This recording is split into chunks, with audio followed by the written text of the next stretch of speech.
জোনায়েদের প্রেমিকার জন্য কাশফুল লইতেছে দেখেন। আসসালামু আলাইকুম এভরিওয়ান, কি অবস্থা সবার? আশা করছি সবাই ভালো আছেন। আলহামদুলিল্লাহ, আপনাদের দোয়ায় আমিও অনেক অনেক ভালো আছি। তো আজকে যাব হলো নরসিংদী জেলার রায়পুরা থানার সবচেয়ে ছোট বাড়ি দেখতে। তো যেহেতু আমরা এক সপ্তাহ পর পর একটা করে ব্লগ ভিডিও আপলোড দিই, অনেকটা ইন্টারেস্টিং করার চেষ্টা করি, কারণ যেহেতু এক সপ্তাহ পর পর ব্লগ দিই, যদি ভালো না হয় তাহলে কিন্তু আপনারা দেখবেন না। তাই আজকে যাচ্ছি হলো আমরা রায়পুরা যাচ্ছি হলো বাইক দিয়ে, আর সাথে আছে হলো জোনায়েদ। তো আজকে এই দুজন মিলে যাব হলো আমরা রায়পুরাতে। পুরো ভিডিওটা সাথে থাকবেন আর পুরো ব্লগটা এনজয় করবেন, আর পুরো গ্রামের যে দৃশ্যগুলা এই ভিডিওতে দেখানোর চেষ্টা করব। আমরা যাচ্ছি হলো এই নোয়াদিয়া বাজার থেকে, এখন যাব হলো রায়পুরা সেই বাড়ি দেখতে। পুরো গ্রামের ভিউগুলো আপনাদের দেখানোর চেষ্টা করব।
গাইস, তো আমরা এখন আছি হলো বদরপুর ব্রিজে।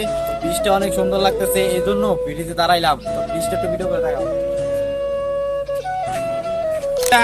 তো ব্রিজের পাশে আইসা আরেকটা জিনিস দেখছি, এই জিনিসটা মেয়েদের জন্য, মেয়েরা এই জিনিসটার জন্য খুবই পাগল।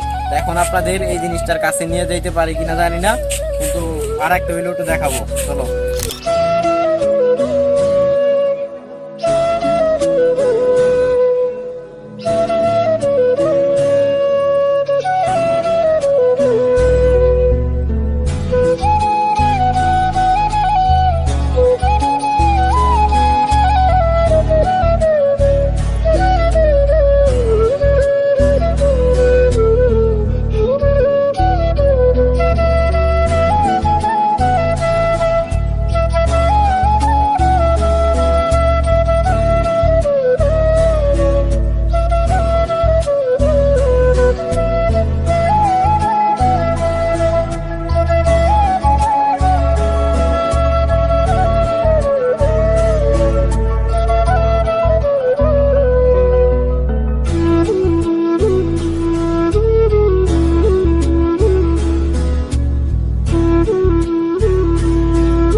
গাইস, তো এখন আপনাদের যেটা দেখাবো, এটা দেখার জন্য মনে হয় না যে আপনারা মোটেও প্রস্তুত ছিলেন।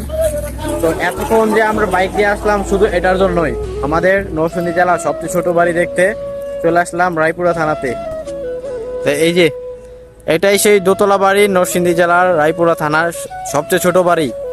তো এটা কিন্তু ফেসবুকে এখন ভাইরাল, এই জন্য আসছি হলো এখানে এই বাড়িটা দেখার জন্য। তো কি ভালো লাগছে নাকি বাড়িটা দেখে? ভালো লাগছে, খুবই ভালো। তো এটাই হলো সেই বাড়ি। তো আপনারা অবশ্যই আসবেন, এটা হলো হাসনাবাদ বাজারের পাশেই, কিন্তু এটা হলো আমিরগঞ্জ। তো আপনারা অবশ্যই এটা দেখতে হলে চলে আসবেন হলো এই লোকেশনে, তাহলে কিন্তু এই বাড়িটা দেখতে পারবেন।